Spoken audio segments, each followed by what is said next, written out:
Na-recover na mga bangkay ng 5 namatay sa pagbuga ng abo ng Bulkang Mayon kahapon. Pero naunsyami ang pagbaba ng mga labi mula sa bulkan.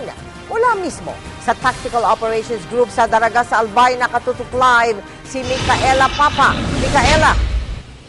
Mel, hinihintay na lamang ang pagbaba ng labi ng 5 climber na nasawi sa ash explosion ng Mayon Volcano kahapon. Inabutan kasi sila malapit sa crater ng magbuga ng steam at bato ang bulkan. Samantala, natagpuan na ring buhay ang huling nawawalang dayuhang climber. Alas 8 ng umaga, lumipad ang mga helicopter ng Tactical Operations Group o TOG-5 ng Philippine Air Force para sunduin ang labi ng 5 climber.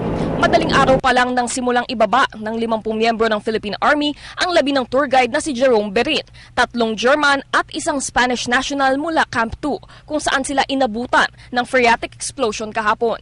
Susubukan dapat ng mga helicopter na kunin ang mga labi sa gitna pa lang ng daan, ngunit napilitang bumalik agad. Our problem is the weather and the slope of Mayon. Masyadong 45 degree ang angle niya. Hindi, kasi ang peculiarity po ng chopper is yung ground effect. So kailangan may ground siya sa ilalim. Ang nangyayari sa Mayon ay ang ground ay nasa gilid niya.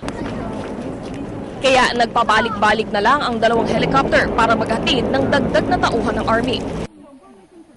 Tutulong silang magbuhat ng mga labi sa mabato at makitid na daan patungong Camp 1 kung saan mas ligtas lumapag ang mga helicopter. Ngunit dahil inabutan na ng dilim, posibleng hindi na matuloy ang pag-airlift ng Tactical Operations Group sa mga bangkay mula Camp 1 patungo sa TOG. Kapag nangyari yon, posibleng maglakad na lang pababa ang mga climber bit-bit ang mga bangkay. 21 climber na ang naitala ng Office of Civil Defense Region 5. Ang 10 nauna nang na-rescue kahapon. Hindi na isinama sa bilang ang 6 na climber na nakababa ng walang tulong. Ang natitirang nawawalang Thai climber naman ligtas na rin. Nakita siya kaninang hapon 1 kilometro mula sa crater. Sa kabila ng nangyari, wala raw balak ang pamahalaan ng Albay na maghigpit o magpatupad ng panibagong ordinansa kaugnay sa pag-akyat ng Mayon. Sumusunod lang daw sila sa abiso ng FIVOX. Ngunit iginiit nilang hindi nila kailanman sinuportahan o promote ang aktibidad na ito. As a civil administration, my duty is to follow scientists. Scientists were provided authority by the government. In Alert Zero, there is no risk. If there's no risk, then it's just a piece of mountain. And therefore, the risk pertain to mountaineering.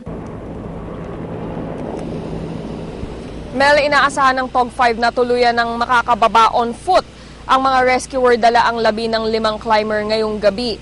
Ipagpapatuloy na lang daw bukas ang airlift operations para naman dun sa huling naiwan na Thai climber na pababa pa lang ngayon mula sa Camp 2. Mel? Sa makatuwid, Micaela, ilang operatives ang nandoon para magbaba ng mga labi, Micaela?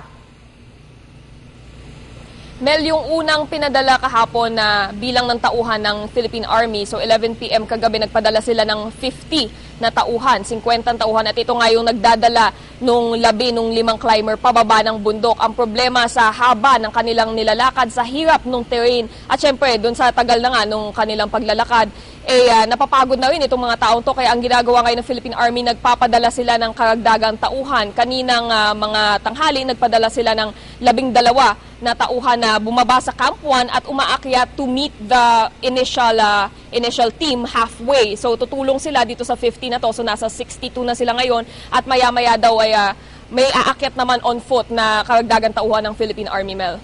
Maraming salamat sa iyo, Micaela Papa.